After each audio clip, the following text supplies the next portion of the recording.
Hey families, welcome back to LNB Perfectly Imperfect. And if you're new here, this channel is to help immigrant families win with their money without falling into debt or losing hope. Today, we're going into something that almost all of us want to know. How can we cut costs without cutting joy? Because let's be honest, when most of us hear about saving money, what we hear is restriction, sacrifice, a joyless life. But here's the truth. Saving money doesn't mean unhappiness. It simply means being smarter about how you spend. You can enjoy life without sacrificing your future. You can enjoy life today without sacrificing your future tomorrow. Let's break this down step by step.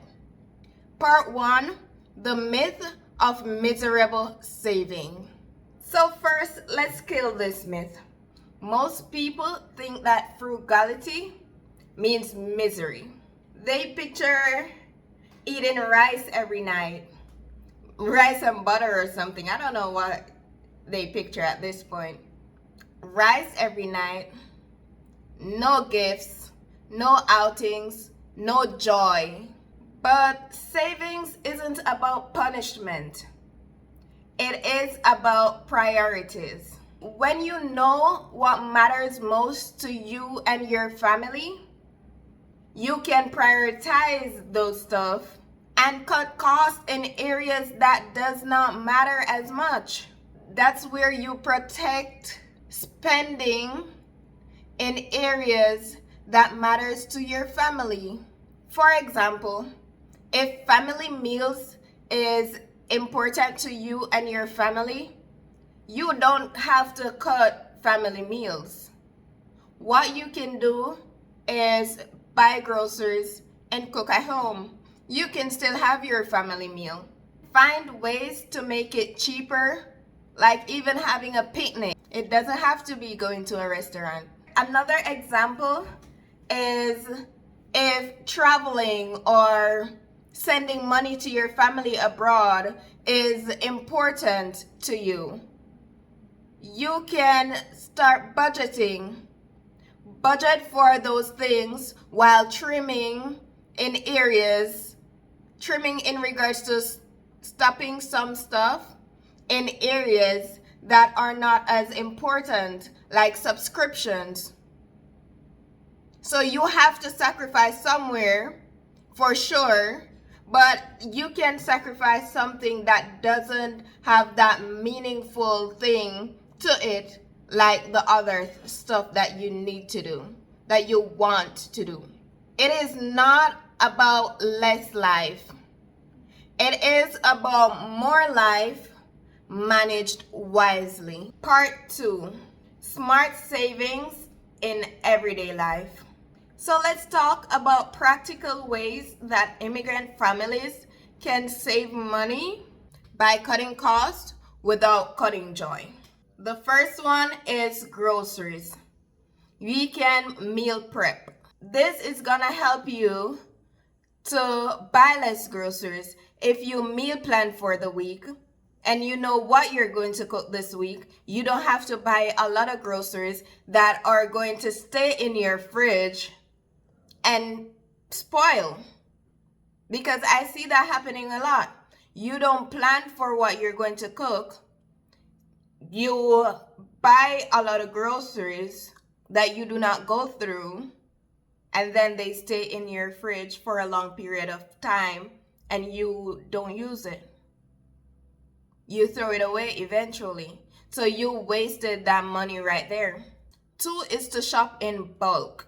And you can do this at stores like Costco or your local market. It's depending on where you're at, what's there for you, but see what's out there in your community. 3 is to cook at home. Even if it's just for your family at home, Or if it is for the extended family, they're coming over, you can cook at home. You don't have to go out and go to a restaurant or anything like that. If you're at this stage where you need to save a lot to be where you want to be, cooking at home really helps. It makes it way cheaper and more affordable for us. Two is utilities. I know this might take a lot of time. All of these might take a lot of time. But what are you willing to sacrifice? Your time or your money? Which one are you willing to sacrifice? With utilities, you can unplug devices, turn off lights when you're not using them. You use energy efficient bulbs or thermostats. One that was surprising to me is washing clothes in cold water, which preserves the clothes and save money. That was surprising to me because we always wash in warm water. Three is transportation. One, you can carpool.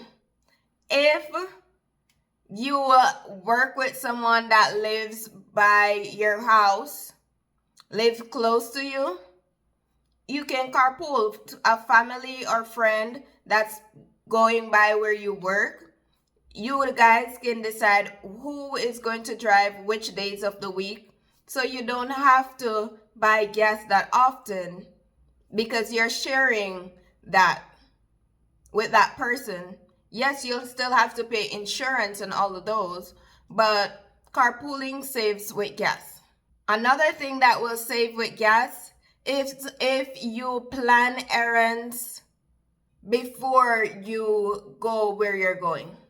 At points, it's like you go to the store this minute for something, and then maybe within 2 hours, you're like, oh, I need that thing. Now I need to go back to the store. Or tomorrow, you need another thing. You need to go back to the store. Plan out your errands. Even if it's that you have multiple stuff, going to the store, going to get your nails done, or anything like that, you can plan it all together and get it all done in one day. It's also efficient if you live far from where you're going. Is if you have to drive an hour away and then you would have to do that multiple times when you just went there. Plan your errands. And you can use public transportation if possible. Not everywhere will have reliable public transportation, and it might not also be convenient if you use the public transportation. So it's just depending on your situation. 4 is family funds. We can go to parks, potlucks, free community events, cook at home and just invite people over. We can do all of that without spending a lot of money, without the expensive outings. And with this, it also helps that you don't have to buy clothes and dress up that much, because that's another expense that with going out. You might be buying more clothes or buying a heel or whatever just for that event. You can also do game nights or movie nights at home instead of going to the theater. You can invite your families over, put that on the big screen, whatever screen you have, and have fun watching it. You can make as much noise as you wanna. It's your house. It's your family. Buy your own popcorn and candies. It's more affordable. 4 is to celebrate holidays creatively. You can make homemade gifts, DIY stuff, and most people would appreciate that. Also, another trick that I've heard, that I've learned, is like for Christmas gift or any other holiday gifts that you give, you can do like a secret Santa. So you don't have to buy everyone gifts in the household. One person is buying one person a gift, and the children, you can buy multiple gifts for the children. Each person can get a gift for the children. But for the adults, one person can buy one person a gift by using like the secret Santa. Or if you guys decide you don't want to do gifts for adults, you don't have to do gifts for adults. It is your family. You decide what you want to do. 5 is subscriptions and extras. And this is where one, you can audit your streaming services. Do you actually need all 5 streaming services? Are you actually using them? Maybe a lot of them have the same movies or something where you can just cut it down. Maybe instead of the 5, you can have 2 or 1. It's depending on which one you choose, because some streaming services have a lot of the shows that are on the other ones. Another thing that you can do is to rotate the subscriptions. Maybe you want to do Netflix this month because there's a movie on Netflix or some movies that you want to watch. And then next month you do Disney Plus or Hulu, and you decide which subscription you want for which month. Another one is to cut unused gym memberships. Because a lot of us, New Year's resolution is to get up and go to that gym, and we pay for the gym membership and we don't go. We don't go. So why is the gym membership still there if you're not going to the gym? Start working out at home or outdoors. Start building up yourself to actually do the stuff if you want to actually go to the gym. And if your expense is not that expensive, you can keep that gym if you're going to the gym. But if you're not going to the gym, don't keep it. If you can afford it, you pay for it. If you cannot afford it, don't pay for it. And let's notice, none of these tips stop you from enjoying life. It's just shifting how you enjoy life. It's shifting the way that you spend. 3 is cultural and family traditions. As immigrants, many of us hold on to our cultural tradition, which I'm not against. But these traditions can be expensive. The food, the wedding, the celebration, the gifts, they all can be expensive. Here's the key here. You don't have to abandon your cultural tradition. You don't have to abandon your culture. You just have to practice it wisely. Just practice it wisely. For celebrations, instead of one family paying for everything or one family keeping that event all the time, what you can do is make it a potluck style where everyone brings something, and it helps build your community, your family. It helps with that. 2, what you can also do is change the household that is gonna be kept. What we do in our family when we have the time is that each time we're doing a family gathering here with the family that are close by, is that we change household. So this month it might be my family doing that event, and it's not anything expensive. It's just food. We cook food, we sit, we talk, we play games. That's it. And that's fun for us. This month my household will do it. The next it might be my aunts or one of my cousins. Each family gets a break, and we are not decorating or anything like that. We are just cooking food and eating together, playing games, having fun. That's it. It's that simple. Another one is gifts. You can set spending limit on gifts. You can set spending limits.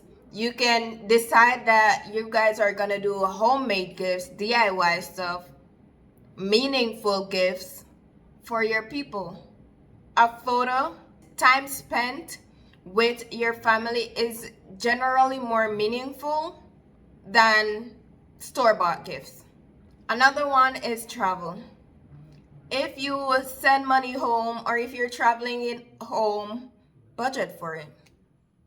Just budget for it. Start saving for it way in advance. Don't do stuff last minute. Don't let it take away from a rent or food here, because you still need to eat.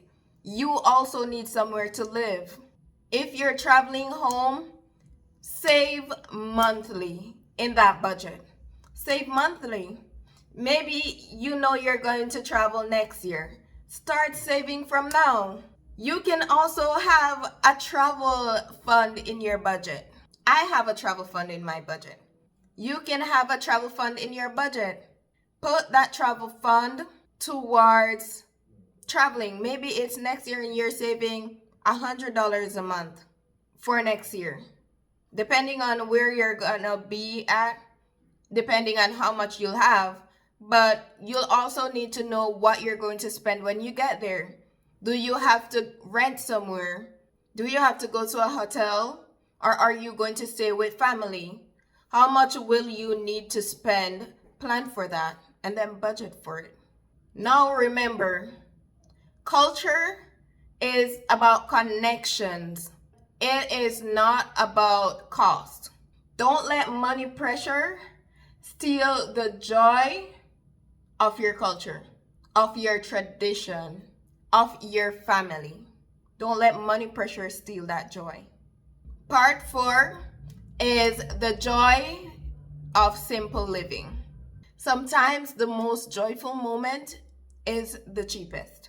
A family walk after dinner, playing soccer at the park, playing games at home. What we love is board games or card games. Playing that with your family at home. Cooking maybe your grandparents' recipe, or even just sitting around the table telling stories. These cost little, but they create lifelong memories. Cutting cost doesn't have to cut joy. It honestly can actually increase it, because you're focused on what truly matters to you and your family. It's not how expensive it is. It is not. So families, here's the bottom line. Cutting cost isn't about living less. It is about living smarter. It is about removing waste in your life that doesn't matter. So here's your challenge today. Look at your spending this week and find one area that you can cut without losing hope. One area that you can cut without losing joy. And then you're going to choose one area that you can decide that means a lot to you and your family, and that area will never be touched. That area will never be touched. So you're going to find these two stuff. One that will be cut, it doesn't matter that much. It's not that important. And one that you will keep because it is important to your family. And drop a comment down in the comment section and let me know, what is your favorite budget-friendly family ideas? I'd love to hear your ideas, and we can help each other find budget-friendly ideas so we don't have to go out spending a lot on a regular basis. And if this video encouraged you, share this video to family or friends, even acquaintances that needs hope in their finances. Don't forget to subscribe to LNB Perfectly Imperfect for our videos every Tuesdays and Fridays. Together, we're building a life of freedom, not debt, while still keeping joy at the center. I believe in you, so let's do this. The code for today is, he who buys what he does not need steals from himself. And it is a Swedish proverb. The Bible scripture is John 10 verse 10, and it says that I came that they may have life and have it abundantly.